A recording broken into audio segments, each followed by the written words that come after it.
os anos, aproximadamente 11 mil pessoas morrem vítimas de suicídio no país. É um número alarmante, a cada 40 segundos uma pessoa tira a própria vida. Esses números nos indicam que devemos falar sobre a prevenção e o apoio às vítimas de depressão no estado da Paraíba. Nós falamos com representantes do Centro de Valorização da Vida e do psiquiatra José Brasileiro para tratar desse importante tema de saúde pública. Confiram. Vamos falar agora com o doutor José Brasileiro sobre esse problema que é crescente na população, que o alto índice de suicídios. Doutor José, a que se atribui a tantos casos de suicídio hoje em dia no Brasil e no mundo inteiro? Bom, alguns estudos apontam que as principais causas de suicídio, em torno de 97%, são as doenças psiquiátricas, principalmente, né? Sendo a prevalência dessas doenças as doenças dos transtornos de humor, né? A depressão, o transtorno bipolar, em seguida o uso de drogas, né? O uso de substâncias psicoativas, os transtornos de personalidade e a esquizofrenia. São os quatro grupos de doenças que mais levam ao suicídio. Os estudos apontam que em torno dessas doenças, a grande maioria dessas doenças leva em torno de 97% de pessoas que se suicidam decorrente das pessoas que se suicidam são dessas doenças. Então a gente sabe que isso se dá por causa dessas doenças, basicamente. A gente acredita também que uma série de fatores predisponentes estejam associados a isso. Dentre eles, o estilo de vida, né, estressante, a questão do próprio cuidado com o ser humano que está sendo negligenciado, decorrente de muitas coisas do nosso cotidiano, de posturas de vida, enfim, de tudo isso que da velocidade em que a vida anda nos dias de hoje. Então, a gente acredita que isso são fatores que influenciam na produção de transtornos mentais, além dos fatores biológicos e genéticos que estão associados, e que esses transtornos mentais levam a esse quadro de suicídio. Doutor José, tem uma polêmica que sempre volta em casos de suicídio, principalmente na imprensa. Deve-se noticiar, deve-se falar sobre o caso, ou deve-se calar, a imprensa deve-se ficar totalmente fechada a tratar desse tipo de assunto? A literatura científica que fala sobre suicídio, ela aponta dois tipos de efeitos decorrentes da comunicação sobre o suicídio. Existe o efeito Papageno e o efeito Werther. O efeito Papageno, ele é um efeito que está relacionado ao efeito benéfico de se comunicar o suicídio. Papageno é um personagem de uma ópera chamada Flauta Mágica, de Mozart, e esse personagem foi salvo, né, no momento de se matar, né? E aí esse nome, esse epônimo que foi dado a esse efeito é o efeito benéfico de se falar sobre suicídio. Então alguns cuidados têm que ser tomados ao se falar sobre suicídio, e esses cuidados estão expressos nesse efeito, que é você evitar descrever o suicídio de forma glamourosa, falar da importância do cuidado da prevenção, registrar que há tendo um aumento, uma epidemia, e que deve-se ter um cuidado maior em relação a isso. E existe o efeito Werther, que é o efeito relacionado ao livro de Goethe, né, que são as cartas do jovem Werther, o sofrimento, o jovem Werther, que fala sobre, que gerou um suicídio em massa na Alemanha, e esse suicídio ocasionou o nome do efeito, que é a questão de você glamorizar o suicídio. Isso acaba induzindo, entre aspas, assim, o termo induzir, né? Ele acaba fomentando a ideia de novas tentativas de suicídio ou novas práticas, né?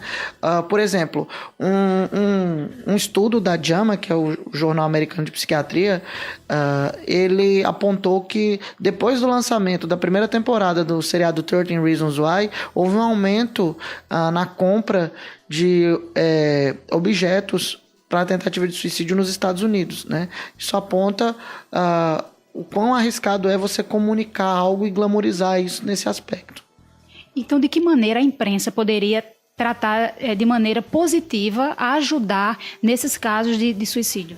Bom, primeiramente a imprensa tem que trabalhar com a prevenção.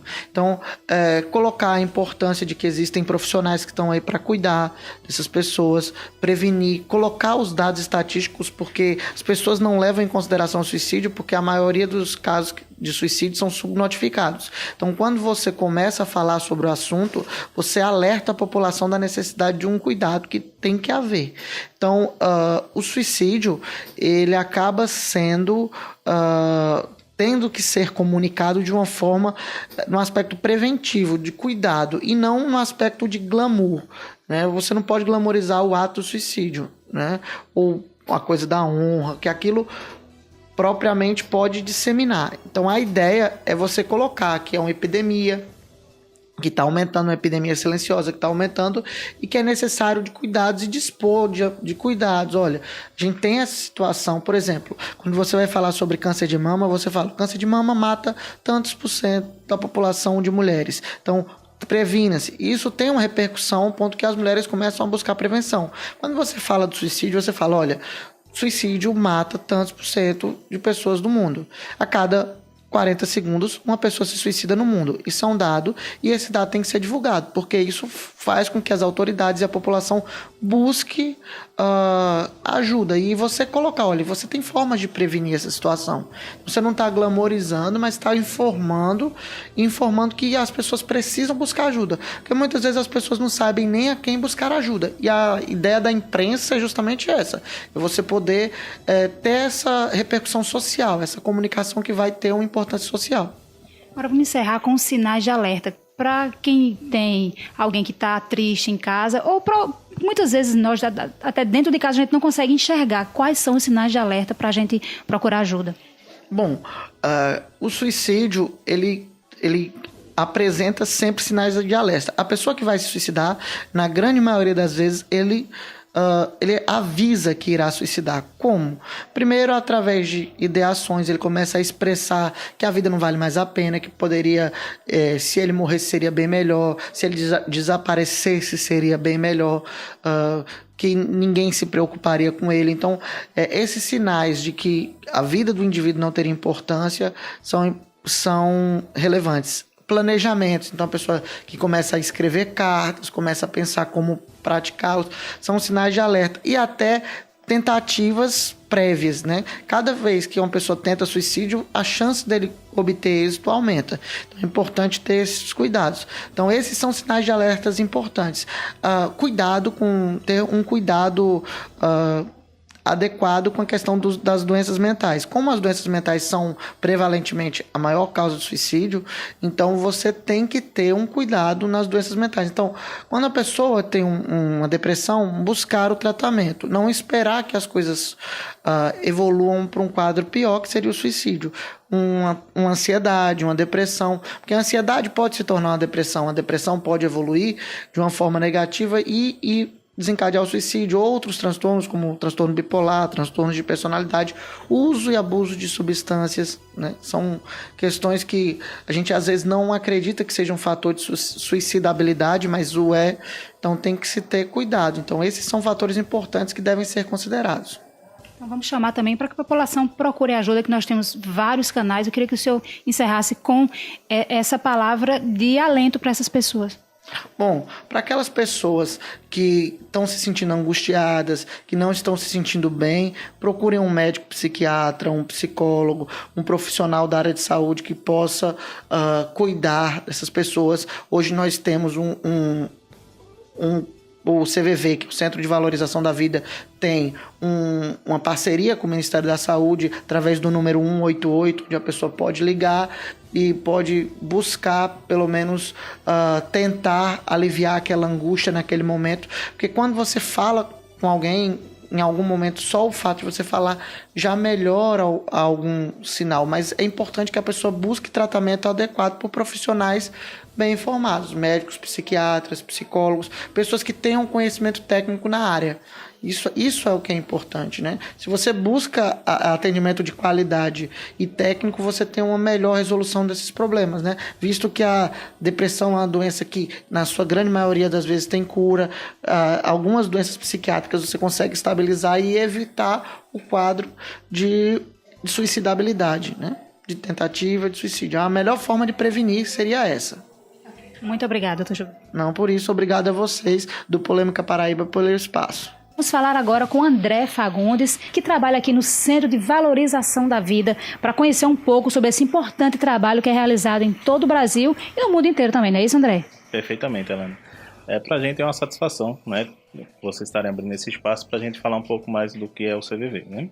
O CVV, ele é uma ONG, né, assim como outras tantas, sem fins lucrativos. No entanto, a gente trabalha com apoio emocional para reduzir os índices de suicídio. Como é que é feito esse trabalho? Você falou que eu perguntei sobre o curso que vai haver recentemente, depois a gente fala sobre ele, mas existe uma filosofia do CVV. Como é que funciona essa filosofia? Pronto, a filosofia do CVV, né, basicamente se consiste, né, no apoio emocional, sem julgamento, preservando o sigilo, né, prestando apoio, tentando se colocar de fato no lugar do outro, né, mas de fato que a gente possa sentir também o que ele está sentindo, mas com bastante empatia para que não haja um distanciamento durante os atendimentos. André, a gente está vendo, infelizmente, uma sociedade doente, que tem bastante... O índice de suicídio também tem crescido, depressão. Como é que a gente pode ajudar quem tá nos assistindo agora? Qual é a atitude que a gente pode ter para ajudar uma pessoa que está com depressão, que está pensando em se matar? Como é que a gente pode ajudar essas pessoas? Olha, um ponto bem importante é não achar que depressão não existe ou aquela pessoa está fazendo charminho ou coisa parecida, né? Então, a qualquer sinal que você vê uma pessoa da sua família que sempre está ali ativa, né? Então, de repente, você vê que essa pessoa está muito inclusa assim dentro do seu quarto, mudou a sua rotina, então é um sinal que essa pessoa esteja passando por algum problema. Então, é bom dar atenção, né? E conversar. Conversar sempre é a melhor opção. Uma coisa que é importante frisar é que o CVV ele não tem nenhuma ligação religiosa. Isso é verdade? Perfeitamente. A gente não trabalha com nenhum, né, de cunho político, religioso, justamente para evitar choque com aquele que nos liga, né? Então, por exemplo, se alguém nos liga de uma determinada religião e o voluntário é de outra, e se aí entra numa conversa, né, pode haver um embate e a conversa fugir totalmente do tema, que no caso seria o apoio emocional. Qual o principal erro que as pessoas que estão em casa cometem em relação à pessoa que está triste, que está com depressão, que está com problema, que está pensando em cometer esse ato de loucura? Qual o principal erro que a gente comete? Olha, o que a gente mais comenta, né, o que a gente mais observa, realmente é o desprezo pelo que a pessoa está passando, né? Então, é observar, né, o comportamento da pessoa, se mudou, né, o tipo de fala, né, se ela está falando alguma coisa de desaparecer, de sumir, de dar um jeito na vida. Então, isso são alguns pontos que a gente pode estar observando que pode ser realmente um indício forte que a pessoa esteja realmente com a depressão e esteja com ideação suicida, né? E aí, neste caso, é procurar uma ajuda de um psicólogo, um psiquiatra, né? E se dependendo do grau que se esteja, pode ligar para o CVV também, que a gente faz atendimento com o maior prazer. André, recentemente nós tivemos a unificação de todos os números para o atendimento às pessoas que estão com depressão, estão com problema. Como é que ficou o atendimento de vocês em relação a essa mudança? Pronto, o CVV ele sempre funcionou 24 horas, né, para o atendimento. Algum tempo o posto de João Pessoa não funcionava 24 horas o atendimento, né? Então assim, advindo o número do 188, né, que é para todo o Brasil, então todos os municípios do Brasil realmente podem ligar de fixo, celular, qualquer operadora de orelhão que vai ser atendido, né? Então assim, hoje a gente pode dizer que a Paraíba funciona 24 horas, né? Então o Brasil todo funciona 24 horas. Então para a gente é um número de chamadas muito grande, né, que foi aumentado, porque a gente atendia só realmente João Pessoa, e hoje não, a gente atende a todo o país. É verdade que esse número quase que dobrou? Sim, perfeitamente. A estatística está mostrando que esse número vem aumentando, né, devido à divulgação que está sendo feita, né, pelo Ministério da Saúde, pelo próprio CVV, nas redes sociais, pelos simpatizantes da causa, né, enfim, aquelas pessoas que querem ajudar na causa. Então, assim, o número de chamadas está aumentando, porque aquelas pessoas que estão precisando e não tinham conhecimento do serviço estão começando a fazer uso.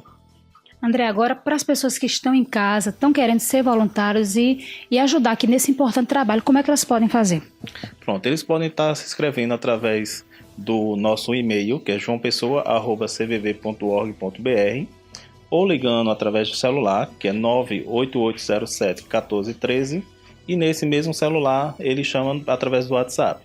Então o curso ele tem duração de 2 semanas, começa na próxima segunda-feira, né? E aí a gente passa todo o treinamento, filosofia do CVV, como é que acontece o treinamento, né? A parte administrativa. Então as pessoas vão saber de fato como é que funciona o CVV. Então, qualquer pessoa pode, que esteja apta, que fizer o curso, então pode participar, já pode ser voluntário aqui do CVV? Sim, existem, assim, o CVV ele trabalha, né, o mais forte que a gente conhece é o apoio emocional, né? No entanto, o CVV tem outras ações, né, frente à sociedade como um todo. Então, aqueles voluntários que passam pelo curso, né, muitos podem ter o perfil para ir para o apoio emocional e outros podem ter perfil de trabalhar em outras frentes, né, junto à sociedade, por exemplo, em outros serviços do CVV. Ok, muito obrigada, parabéns pelo trabalho. Eu queria que você deixasse uma mensagem, tanto para as pessoas que estão em casa, tristes, como para aqueles também, as que querem ajudar aqui nessa causa da CVV, André. Bem, aqueles que estão em casa, né, que queiram se juntar ao CVV, se queiram se juntar a nós voluntários, né, é um trabalho bonito, uma causa justa, uma causa que merece atenção, né, que venham, que participem do curso, né? E aqueles que de repente estão notando alguma diferença de comportamento do seu ente querido, de amigos, parentes, enfim, né, que preste bem atenção e converse direitinho com essa pessoa, dê uma atenção especial a ela, sem julgar, né, sem fazer pré-julgamento, coisas desse tipo. Eu acho que já ajuda bastante. Ok, muito obrigada, André. Queria lembrar a todos vocês que depressão não é bobagem, eu já tive, é uma dor na alma. Não julguem, não é falta de Deus, não é falta de religiosidade. É um problema que tem que ser levado a sério, sim. E você que tem alguém em casa que está triste, ajude. Sempre, solidariedade nunca é demais. Alane Aponeira para o Polêmica Paraíba. Triste, angustiado, cheio de problemas e sem ninguém para conversar. Então disque 188. 188 é o novo número de atendimento telefônico do CVV, Centro de Valorização da Vida. De orelhão, celular ou telefone fixo, a ligação é gratuita e funciona 24 horas todos os dias. Ligue 188 e receba apoio emocional.